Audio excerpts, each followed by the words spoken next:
Jangan kasih yang penutup nggak jelas. This is not Middle East. Memutuskan dan menetapkan bahwa teradu Dr. Sri IGN Arya Wedakarna MBS SE dengan sanksi berat pemberhentian tetap sebagai anggota DPD RI. Usai dipecat dari anggota DPR RI, Arya Wedakarna akan menuntut balik semua pihak terkait di BK DPD RI. Dia menyentil tokoh Bali yang juga pensiunan Jenderal Bintang 3 Imade Mangkupattika. Diketahui Imade Mangkupattika yang juga anggota DPD RI asal Bali ini mengumumkan pemecatan Arya Wedakarna dengan 4 dasar.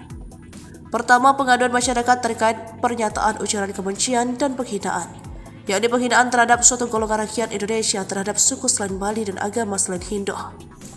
Kedua, hasil pemeriksaan pengaduan dan aspek keadilan sebagaimana pasal 2 huruf A, huruf B, dan huruf C Peraturan DPD RI nomor 1 tahun 2021 tentang tata beracara Badan Kehormatan DPD RI.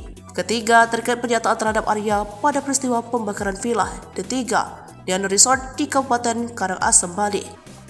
Lalu mantan Gubernur Bali ini mengatakan, dasar keempat melihat pasal 2 huruf A, huruf B, dan huruf C Peraturan DPD RI nomor 1 tahun 2021 ditemukan pelanggaran yang dilakukan Arya sehingga memutuskan Arya Wedakarna dipecat.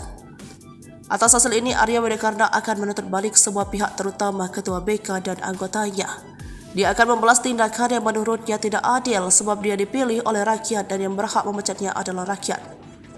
Maka itu dia akan melakukan fight back dan berjuang puputan hingga titik darah penghabisan. Maka itu dalam waktu dekat dia akan menggugat balik dan menyiapkan langkah hukum. AWK menyayangkan mengapa putusan pemecatan itu dibacakan Imade Mangkupattika sesama anggota DPD asal Bali. Menurutnya hal itu merupakan bentuk adu domba. Lantas, siapa Imade Mangkupattika? Dia pensiunan Jenderal Polisi Bintang 3. Prestasinya di kepolisian bukan kaleng-kaleng, hingga melambungkan nama di pentas nasional dan internasional. Keberhasilannya menangani kasus bom Bali 2003 yang korbannya banyak dari warga asing mengantarkannya menjadi Kapolda Bali dan Gubernur Bali.